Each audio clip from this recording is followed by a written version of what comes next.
Hello and welcome back to another episode. Consider giving us a like and please subscribe to the channel. Let's get started. Chapter 1. A Visitor in Mourning. It was upon a biting January morning in the year of 1893, when London lay beneath a blanket of frost, and the gas lamps flickered like trembling sentinels through the mist that curled and danced along Baker Street. Sherlock Holmes, my dear friend and companion, sat hunched in his armchair beside the fire, his long fingers steepled together beneath his sharp chin, eyes half closed in an expression of contemplative repose. For several days he had been without a case, a condition that often rendered him dangerously bored and restive.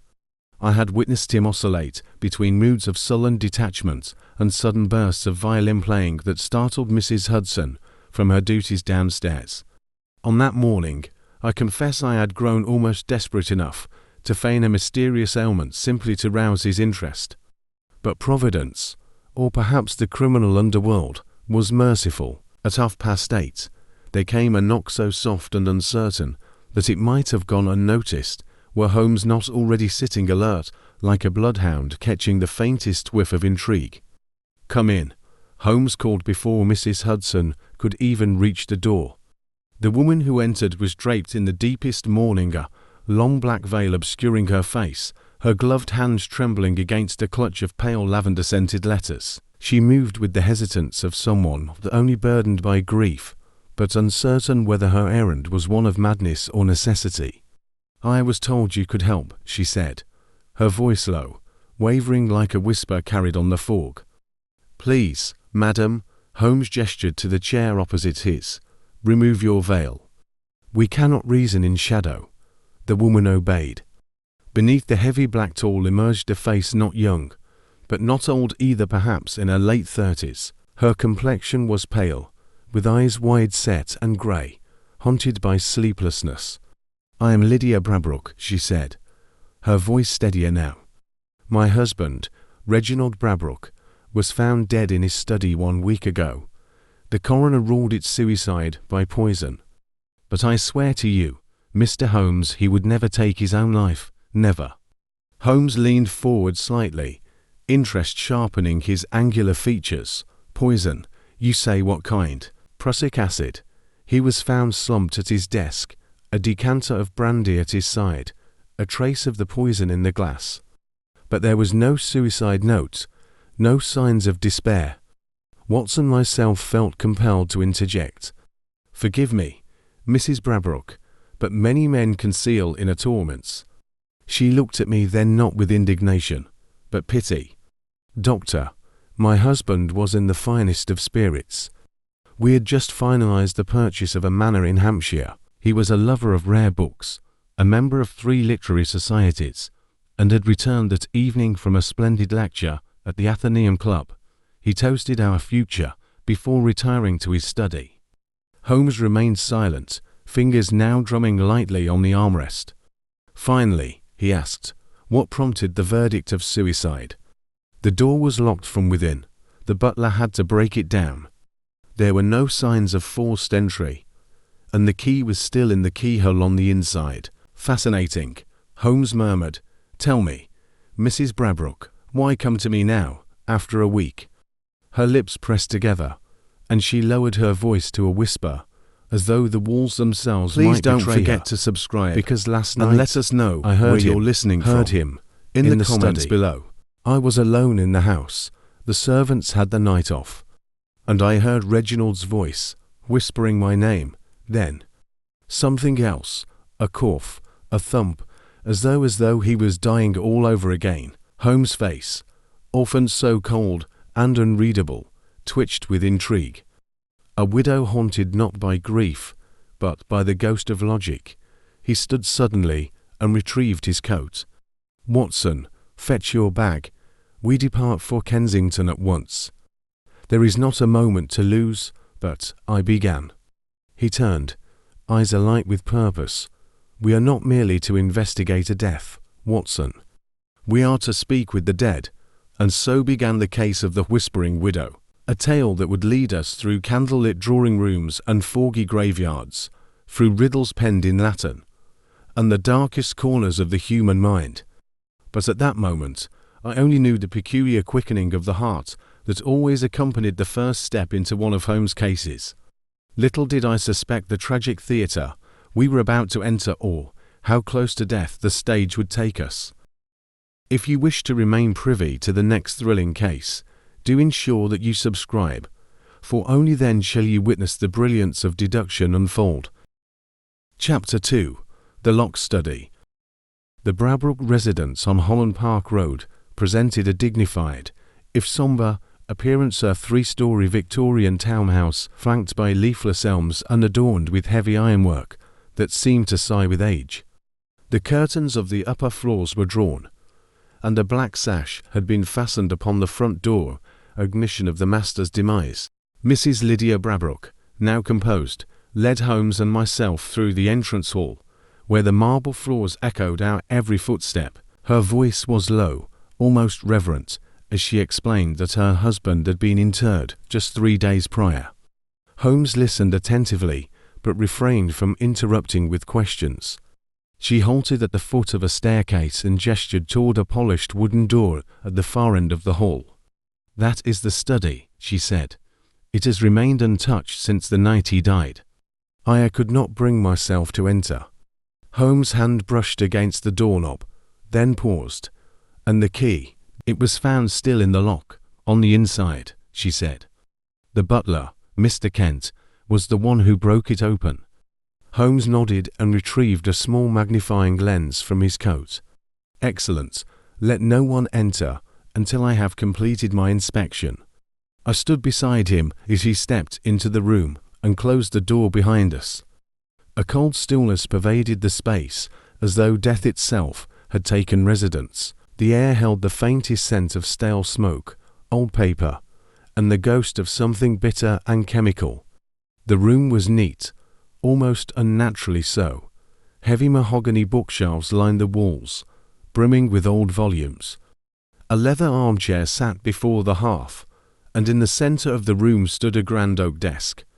Upon it, a crystal decanter of brandy and a single glass remained undisturbed. Holmes examined both without touching them.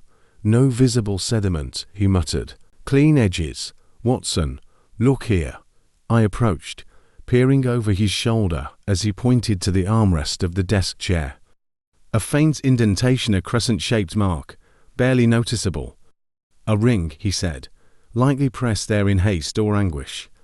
He turned to the floor. "And this, what do you see?" I squinted. "Nothing. The carpet is unmod." "Precisely.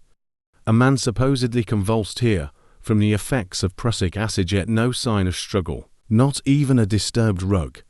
He moved to the window and opened it slightly, inhaling deeply. "No scent of almonds. And prussic acid cyanide leaves a distinct trace, even days later." Holmes then approached the door and examined the lock with surgical precision. He withdrew a pair of tweezers and extracted a tiny sliver of metal from within the keyhole. He examined it beneath the lens and smiled faintly. "Watson," he said, "tell me, what kind of man locks himself in from the inside, drinks poison without spilling a drop, leaves no message, no evidence of struggle, and makes no attempt to call for help?" "One who is already dead," I replied uneasily. "Or one whose death was staged to appear as such." Holmes nodded approvingly. A knock came from the hallway. "It's Kent, sir," came a voice. "Mrs. Brabrook says you may speak with me, if you wish." Holmes opened the door and ushered the butler inside. Kent was an aging man with silver hair and a lined face that bore the weight of long service. His manner was respectful but not servile. "You found the body?" Holmes asked directly. "Yes, sir. I knocked on the door after midnight when I saw no light. There was no answer. I broke it down." "And what was Mrs. Brabrook doing?" "She had retired early." I informed her after I found the master. Holmes studied the man keenly. "Had Mr. Brabrook any known enemies, affairs, threats?" Kent hesitated. "But only slightly. None that I ever saw, sir. But there was something odd of late. He'd taken to staying in the study, later than usual. Writing letters, I think. Letters." Holmes' eyes narrowed. Do you have access to his correspondence? No, sir. He used a private drawer in the desk. It's locked. Ah, Holmes exclaimed with relish. Then we must persuade it to open. Holmes produced a set of fine tools and knelt by the desk. In under a minute, the lock gave way with a delicate click. Inside were 3 letters, each sealed in black wax. He withdrew one and examined the address. To Lady Margaret Felstone of Richmond. Holmes raised an eyebrow. Curious. An aristocrat in mourning, writing to another widow. I stepped forward, perhaps a fellow griever. Or an old flame. Holmes shook his head. No, this letter was never sent. The postage is affixed, but there is no postmark. He penned it and sealed it, but never posted it. Why? He carefully opened the letter with a blade and scanned the contents. His brow furrowed. Please don't forget to hit subscribe. Watson, listen to this. Your support means a lot. My dearest Margaret, I fear our past has returned to haunt me.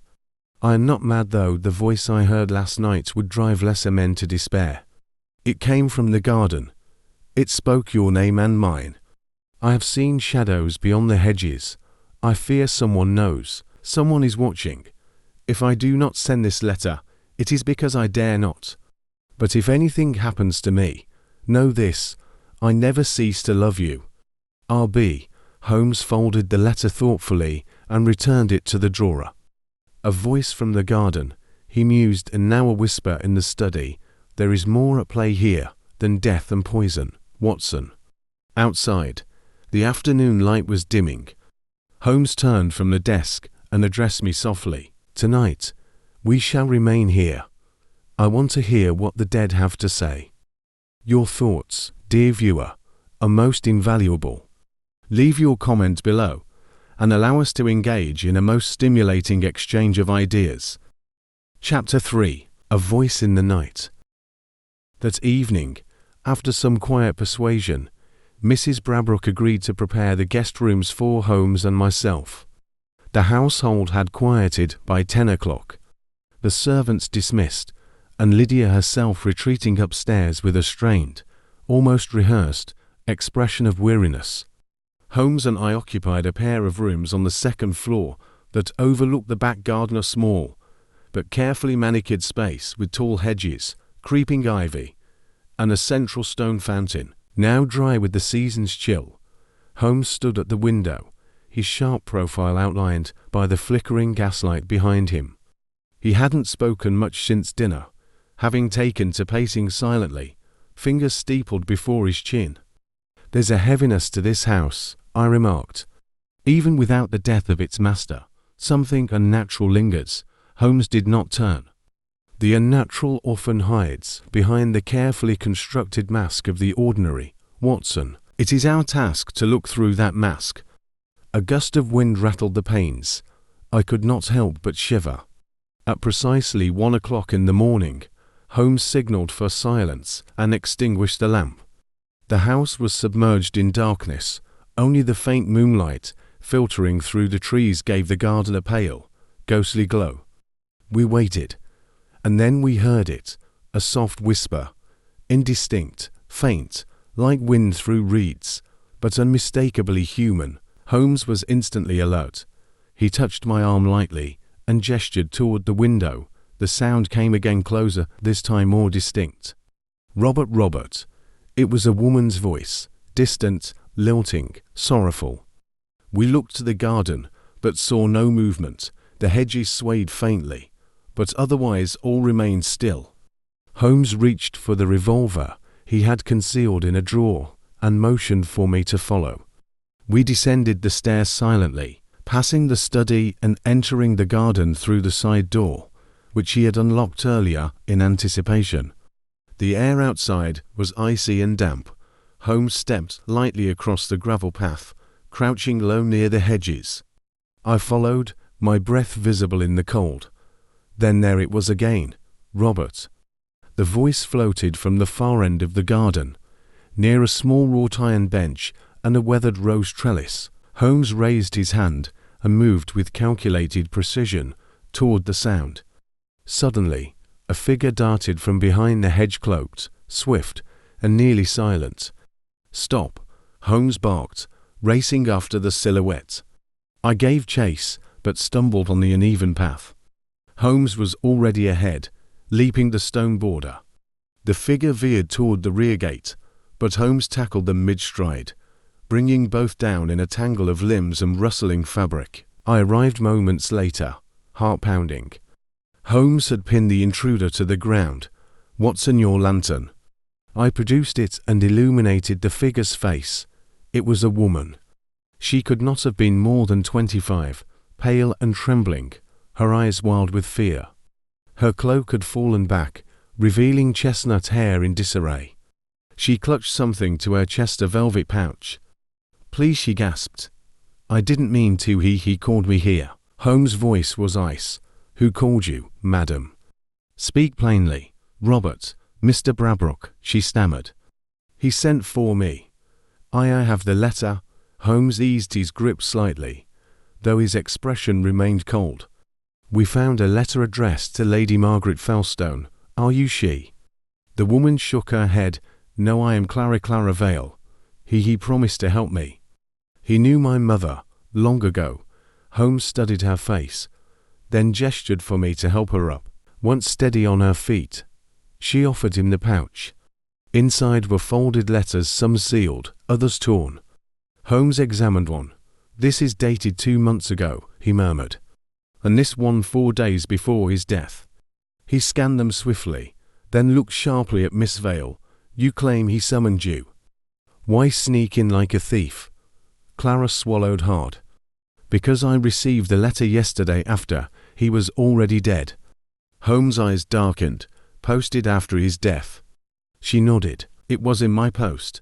No return address, just his handwriting." Holmes turned to me. "Watson, do you recall what I said about the unsent letter to Lady Margaret?" "Indeed," I replied. "It had no postmark." "Exactly, but this one does, and if it was posted after Brabrook's death." He looked at the gate, then toward the house. "Someone is playing a very dangerous game." A door creaked from the upper floor. A figure stood silhouetted on the balcony above, the faint glow of candlelight revealing the widow, Lydia Brabrook. She had been watching us. "Bring Miss Vale inside," Holmes said softly. "And do not let her out of your sight." I obeyed, gently guiding the shaken young woman back through the garden door, even as Holmes remained behind, eyes fixed upon the hedges. There was something there, something buried in the shadows. And Sherlock Holmes intended to drag it into the light. "Alike, if you please," would be the finest of acknowledgments for the effort put forth in uncovering the truth. It shall not go unnoticed, I assure you. Chapter 4. Lady Felstone's Secrets. The following day, the house of Brabrook seemed oddly unchanged by the events of the previous night. Lydia Brabrook was unaccountably calm as she greeted us for breakfast, her demeanour betraying nothing of the deep, unnerving mystery that clung to her household like the fog that choked London's streets. Holmes, however, was not fooled. The morning passed in a blur of polite conversation, but Holmes's mind was far from idle. I could see it in the way he observed every movement, every glance exchanged between Lydia and the servants. His thoughts, though shrouded in mystery, were clearly unravelling at a dizzying pace. "Lydia is hiding something," he remarked quietly as we sat in the study, after our brief meal. "She is decomposed for a woman mourning the sudden loss of her husband." I nodded. It was not difficult to notice the strain in her eyes, the thin mask of composure she wore so tightly. "But what of Miss Vale?" I asked, referring to the young woman we had apprehended in the garden the previous night. Could she have some connection to Lydia? Holmes waved away my query. "Miss Vale is but a piece of the puzzle. But her presence here and her claim to have received a letter from Brabrook ere his death suggests a deeper mystery, one that I believe will soon reveal itself." We were interrupted by a soft knock at the door, and a servant entered, bearing a letter on a silver tray. Holmes's eyes narrowed as he accepted it. "It is for you, Dr. Watson," he said. "Lady Margaret Felstone is calling upon us this afternoon." I was taken aback. Lady Felstone. Why would she wish to see us? Holmes's face was unreadable as he studied the letter for a moment longer. "Because, Watson, I have reason to believe she is as much a part of this affair as anyone." By mid-afternoon, we were seated in the drawing-room of Lady Margaret Felstone's mansion, a luxurious estate located just outside the city. The air inside was thick with the scent of lilacs and expensive cigars, and the atmosphere was one of restrained elegance. Lady Felstone, an older woman with a commanding presence, sat before us, her posture regal as ever. Holmes wasted no time in getting to the point. "Lady Felstone, we have reason to believe that your late husband, Robert Brabrook, may have been involved in an illicit arrangement.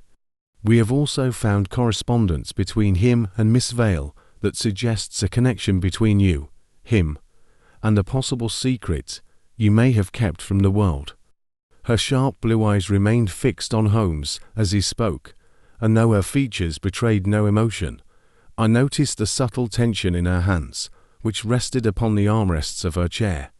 "Miss Vale's name has been brought to my attention before," Lady Felstone said coolly, though her voice wavered for only the briefest moment. "She was a former servant of mine. I dismissed her some years ago when her behavior became erratic." Holmes raised an eyebrow. "Erratic, you say? Could you be more specific, Lady Felstone?" Her lips pressed together tightly. "She became obsessed with my late husband. She believed he had promised to marry her, and when he denied it, she became unhinged. And yet, she claims he sent for her after his death." Holmes interjected. "That is the crux of the mystery, is it not?" Lady Felstone leaned forward slightly, her fingers tapping nervously on the edge of her chair. "I knew Robert had been involved with many women, but I never thought Miss Vale would be foolish enough to involve herself in such a far-fetched scheme. She must have found out something she wasn't meant to. As for the letter she claims to have received, I know nothing about it." Holmes leaned back, his steely gaze never leaving Lady Felstone. "The only way we will know the truth, Lady Felstone, is by examining every detail carefully. You see, the case of Robert Brabrook's death is not merely one of a man murdered in the privacy of his own home. It is a much darker affair, laced with betrayal, secret arrangements, and lies." She inhaled sharply. "What do you propose, Mr. Holmes?" "I propose that you allow us to examine the correspondence between you and your late husband, as well as any documents that may explain the relationship between him and Miss Vale." For a long moment, Lady Felstone did not speak. Then, with a reluctant sigh, she stood and gestured toward a small desk across the room, where a set of letters was neatly arranged. Holmes made his way over to the desk, carefully sorting through the papers. As he did, Lady Felstone's demeanor softened slightly, her gaze shifting toward the floor. "You must understand, Mr. Holmes," she said quietly, "I have always done what was necessary to protect my family's reputation. Robert's many indiscretions were hardly a surprise to me, but I never thought they would come back to haunt me like this." Holmes did not respond immediately, but continued reading the letters with his customary focus. After a long pause, he turned to me. "There is something most curious here, Watson," he said, holding up one of the letters for my inspection. It was a letter dated 2 months ago, the same time as the one Miss Vale had mentioned receiving. "I was not aware of this," Lady Felstone said, her voice tight. "It seems Robert wrote to me on several occasions during the final months of his life. I had no idea." Holmes's gaze sharpened. "These letters, Lady Felstone, are full of hidden meaning. One could easily read them as simple love letters, but there is a subtle pattern of financial arrangement, perhaps a debt owed, and most curiously, a reference to someone or something that is missing." I felt a sudden chill in the air.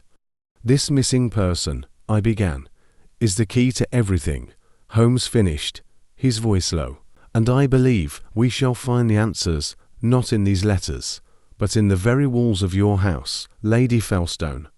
Her face went pale. "You do not mean "I do," Holmes said, cutting her off. "And I believe it is time to search your late husband's study."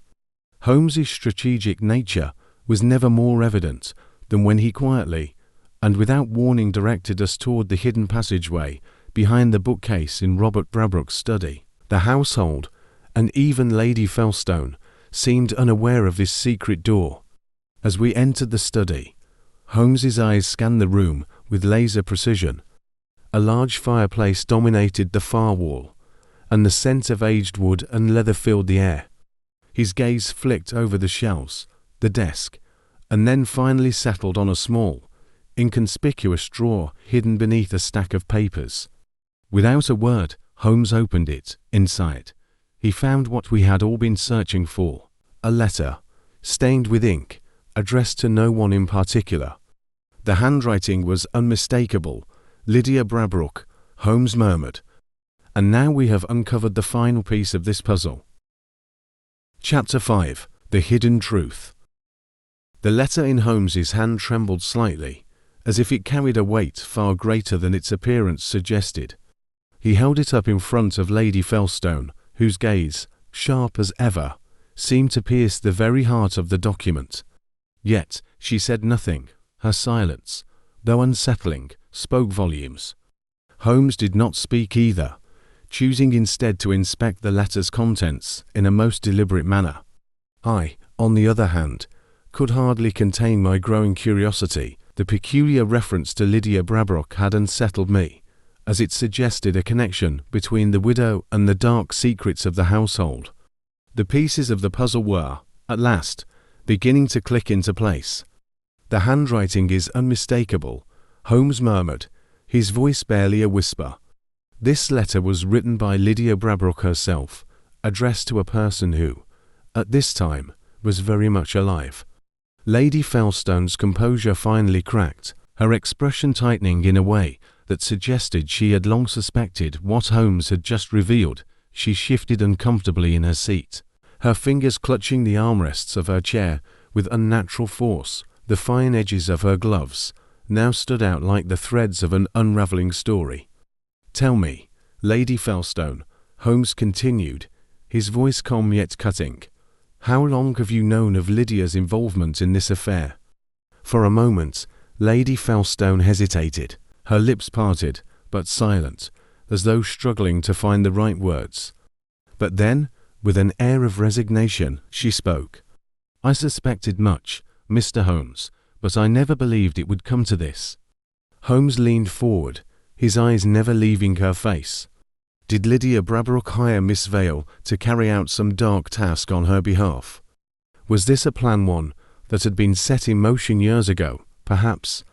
Lady Felstone's gaze faltered, but she remained silent. It was clear to me now that the web of deception had been carefully spun long before Robert Brabrook's untimely demise. "Holmes, I must ask," I interjected, my voice reflecting a mixture of confusion and intrigue. "What does all this mean? How does Lydia fit into the puzzle? And how does Miss Vale's presence tie into the events that have unfolded?" Holmes's eyes met mine, a gleam of satisfaction flickering in their depths. "What we have here, Watson, is a carefully orchestrated series of events, a planned manipulation that involved not only Miss Vale, but also Lady Felstone herself." Lady Felstone's breath caught at this statement. She rose from her chair, her gaze now fixed firmly upon Holmes. "You believe I had a hand in this?" "I was merely the wife who endured my husband's endless misdeeds. I wanted nothing more than to be rid of him." Holmes raised a hand to silence her. "You wish to be rid of him, yes, but not in the way you might think. You were, in fact, at the center of a plot that has all the hallmarks of an intricate scheme of control and manipulation." At this, Lady Felstone's expression grew even more tense. Her eyes flared with a mixture of indignation and fear. "What are you suggesting, Mr. Holmes, that I am suggesting, Lady Felstone," Holmes interrupted smoothly, "that you were in a most precarious position. Your late husband had made promises to Lydia Brabrook, promises that you knew would come to nothing, but that you were determined to use for your own gain." Holmes paused, his eyes narrowing as he carefully pieced together the narrative. Lydia Brabrook was not merely a widow seeking closure. She was an agent of vengeance, a woman who had been wronged by her husband. She had sought the help of Miss Vale, who was, until recently, employed here under your direct influence. Lady Felstone's hands trembled, and she took a step back. And yet, Robert Brabrook never intended to fulfill those promises. He had a new life in mind, a future with another woman. It was a betrayal that consumed Lydia, and she was not one to forgive easily. But the letter, Holmes pressed, the letter that you've now denied ever seeing, suggests otherwise. Lydia had been receiving letters from Robert, letters which she had kept secret from everyone, even you. The study seemed to grow colder with every word Holmes uttered. The sharp scent of tobacco filled the air as he continued. In the weeks leading up to Robert's death, Lydia must have realized that the letters were but another cruel game. In her desperation, she devised a plan to ensure that Robert would never betray her again. And so, she involved Miss Vale, who, it seems, was the instrument of Robert's undoing. At this, Lady Felstone collapsed into her chair, her face pale as death. You cannot be serious, you think, Lydia? Holmes gave a small, knowing nod. Indeed. The manner of Robert's death was not simply the result of a fit of passion or jealousy. It was a carefully executed plan, one that involved the poisoning of his drink and the use of a subtle, undetectable toxin. I frowned, my mind racing to keep up. But how did Lydia gain access to the room? Surely, she could not have entered the study without being noticed. Holmes smiled faintly. But she didn't need to. The key was not the room itself, but the manner in which the crime was staged. Robert had been planning to confront Lady Felstone regarding his own indiscretions. The letter we found suggests that Lydia had arranged for the confrontation to take place the night of his death, in a moment when he would be alone. It was Lydia who had masterminded his demise, but not without assistance. It was then that Holmes turned to Lady Felstone, his eyes hardening with an intensity that sent a chill through the room. And you, Lady Felstone, were not the innocent bystander you would have us believe. You knew of Lydia's intentions. You may not have participated directly, but you allowed the situation to unfold, and you kept your silence. The truth, now laid bare, hung in the air like a dense fog. Holmes's deductions had painted a grim portrait of manipulation, betrayal, and death, but as we stood there in the silence that followed, I could not help but feel that the case was not yet complete. Holmes's gaze softened for a moment, and he spoke, his voice lowering to a mere whisper. The truth has a way of revealing itself, Watson. But sometimes, those who play the game of deception are the last to know they've lost. Chapter 6. The Unravelling. The weight of Holmes's words settled heavily upon the room. Lady Felstone sat motionless, her face pale, her hands trembling in her lap, if the very foundation beneath her had begun to crack. Even in the dim light of the study, I could see the tremor in her fingers, a physical manifestation of the guilt and fear that had taken root within her. Yet, despite this, she did not speak. Holmes, as always, seemed in no rush to fill the silence. I looked between them, trying to reconcile the severity of the situation with the calm certainty that Holmes exuded. It was the precision of his mind that had brought us here, not the sheer force of the evidence, but the careful piecing together of each seemingly insignificant detail. He had revealed the true nature of Robert Brabrook's death, the tangled web of lies spun by Lydia Brabrook and Lady Felstone. But I still felt there was a deeper layer yet to be uncovered, one that would, in the end, make this case not just a matter of vengeance, but a lesson in the complexity of human nature. Holmes, I said, my voice almost a whisper, if Lydia was the mastermind behind Robert's death, then why was Miss Vale involved? Surely, her role was more than simply being an instrument of execution. Holmes's eyes flickered in my direction, his sharp intellect lighting up in that familiar manner, the glint of a man who could see through the veils of deception that had clouded the truth. "Ah, Watson, you've touched upon the heart of the matter." Miss Vale's involvement was not merely as an accomplice. She was a pawn, manipulated into her actions by someone she trusted. I leaned forward, my interest piqued. A pawn. Holmes's lips curled into a wry smile, the corners of his eyes tightening with that familiar gleam. Indeed, Miss Vale was a confidante of Lady Felstone, one of the few individuals who knew the deepest secrets of the household. She had been promised wealth and a new life by Lady Felstone in exchange for her silence regarding certain uncomfortable truths. I glanced at Lady Felstone, whose face remained as unreadable as marble. The tension in the room was palpable, as though every breath we took weighed more than the last. "You offered her silence in exchange for a role in your scheme?"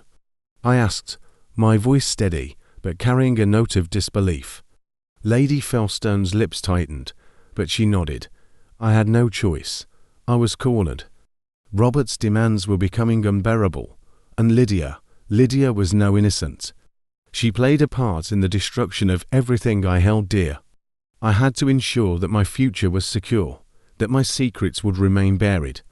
Holmes continued, his voice cool and deliberate. Miss Vale, then, was not acting out of malice, but out of necessity.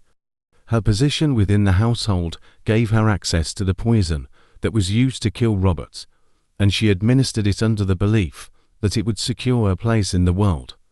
But it was Lady Felstone who orchestrated the entire affair, using her as a tool. Lady Felstone lowered her head, her posture shrinking under the weight of Holmes's accusation. "It was never supposed to end like this," she murmured, almost as though speaking to herself. I thought that I could control it all, that no one would find out." Holmes stood, his movements slow but decisive. He turned toward the window, gazing out into the fog-choked night, the shadows of the city creeping in like a shroud. "Control, Lady Felstone, is an illusion. You may have believed you were holding the strings, but you were merely a puppet to your own desires." For a moment, the room was still, the only sound the soft crackling of the fire. I could almost feel the weight of Holmes's words pressing down on all of us. But then, with a sudden shift in his demeanor, Holmes's eyes narrowed, and he turned to face Lady Felstone once more. "You made one critical mistake, Lady Felstone. You underestimated the importance of one detail, a detail that, until now, had not made sense to me." She met his gaze, her eyes flickering with the faintest trace of fear. "What detail?" Holmes's voice was low, measured, as he began to unravel the final piece of the puzzle. "The letter," he said simply. Lady Felstone's eyes widened. "The letter?" "Yes, the letter that Lydia Brabrook sent to you after Robert's death," Holmes continued, his tone never rising, but carrying a weight of revelation. "You assumed that it was a final gesture of vengeance, a means of closing the chapter on your involvement. But there was something hidden within it, something Lydia knew about your husband, something that you believed was long buried." For the first time in the conversation, Lady Felstone's composure faltered completely. Her hand reached for her chest, as though clutching at her heart. What are you talking about?" Holmes took a step closer, his eyes never leaving hers. "Lydia's letter did not merely threaten you with exposure. It contained information about a secret meeting between your late husband and a certain individual. The identity of that individual, Lady Felstone, was not mentioned outright. But Lydia had made sure that you would understand who she meant." I could see the realization dawn in Lady Felstone's eyes, a brief flash of panic passing through them. But she quickly masked it with a cold, calculating smile. "And you believe that you've discovered all of my secrets, Mr. Holmes, that you have unraveled everything?" Holmes's lips curled into the smallest of smiles, his gaze still piercing. "I believe, Lady Felstone, that you underestimated one person in all of this, yourself." With that, the atmosphere in the room seemed to shift, as if the walls themselves had been closing in. Holmes had said nothing about the identity of the final culprit, and yet I could feel the tension building, the impending confrontation on the horizon. It was at this moment, when Lady Felstone had seemingly resigned herself to defeat, that Holmes turned his attention to me. "Watson, we must act swiftly. The truth is more dangerous than we could have imagined."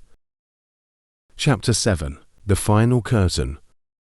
The clock ticked ominously in the corner, each second seeming to echo louder than the last. We were in the final hours of the case, the final unravelling of a mystery that had seemed so impenetrable at first. Holmes stood still by the window, his mind seemingly racing as he pieced together the last fragments of a puzzle that had left us all baffled. I could sense the gravity of the moment, the storm of intellect and revelation brewing just beneath his calm exterior, yet, as always, his demeanour betrayed no hint of emotion, only the icy logic that had made him the world's most renowned detective.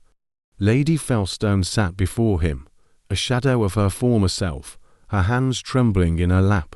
She waited for Holmes to speak the final words that would seal her fate. I, too, waited, part of me anxious for the closure, part of me dreading the inevitable truth that would soon come to light. "Watson," Holmes began, his voice sharp, though without a hint of triumph, "the game is, at last, afoot." I raised an eyebrow. "Game, Holmes?"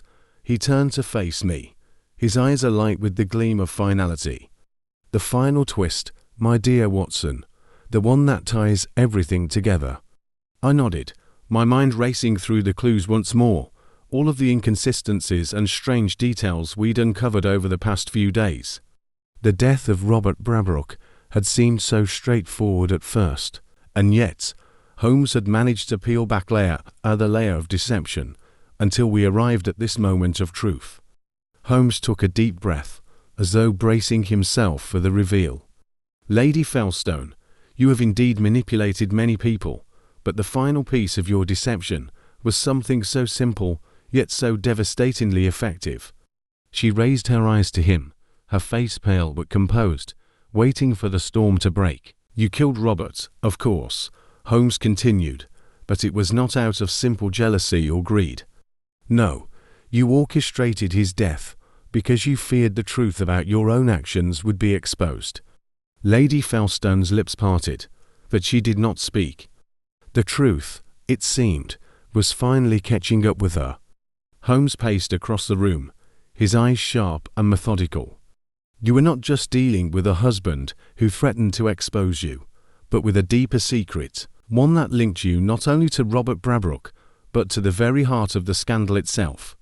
I could feel the tension in the room mounting, as if we were teetering on the edge of some precipice. "Holmes, what exactly are you saying?" Holmes stopped, turned to face Lady Felstone, and then addressed both of us. The letter, the one Lydia Brabrook wrote to Lady Felstone, was more than just a threat.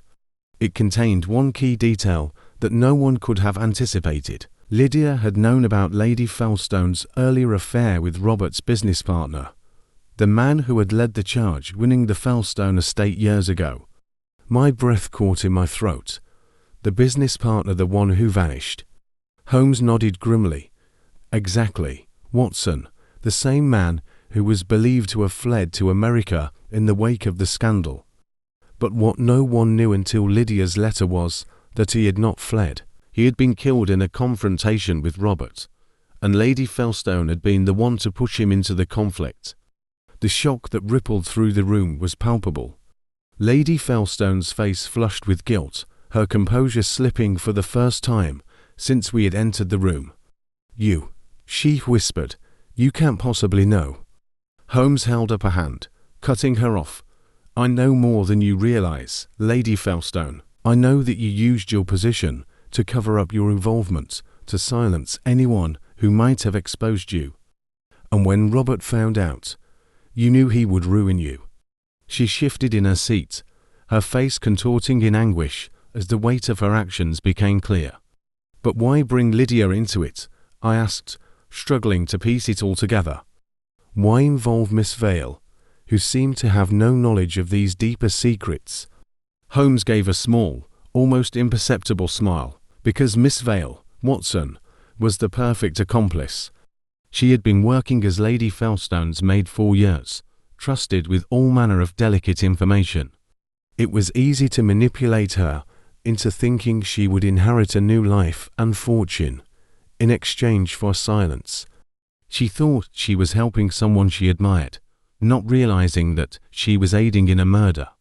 The truth hung in the air, heavy and unyielding. The webs of lies, deceit, and manipulation had all come to this. The death of Robert Brabrook, the role of Lydia Vale, and the tangled history between Lady Felstone and her husband's business partner. Each detail had been carefully constructed, yet all had crumbled under Holmes's meticulous eye. "Holmes, you've cracked it," I said, shaking my head in awe. "But what happens now? How can this end?" Holmes's expression darkened. "There is one last step, Watson. The truth must be revealed to all, especially to the authorities. Lady Felstone must face the consequences of her actions." At that moment, a knock on the door broke the silence. Lestrade entered, his usual gruffness replaced by a sombre expression. "Mr. Holmes, I trust you have the answers." Holmes nodded. "Indeed, Lestrade. The mystery is solved. Lady Felstone is behind Robert Brabrook's death, as well as the cover-up that followed. You'll find all the evidence you need in her study." Lestrade's eyes narrowed as he turned to Lady Felstone. "I must take you into custody, ma'am." She did not resist. Her shoulders slumped as she stood slowly, the full weight of her guilt pressing down on her. She had expected this, I could tell, but even so, the finality of it seemed to strike her deeply. As she was escorted out by Lestrade, I felt a mixture of relief and sadness. There was no joy in the resolution of this case, no satisfaction in the punishment that awaited Lady Felstone. The mystery had been solved, yes, but at what cost? Holmes turned to me, his expression unreadable. "The game is over, Watson, another case closed, but I wonder."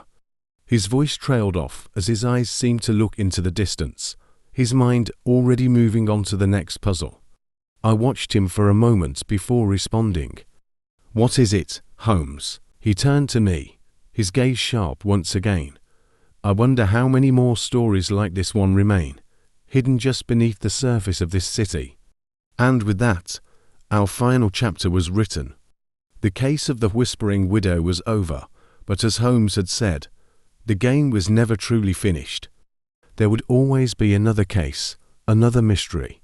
For us, the work was never done.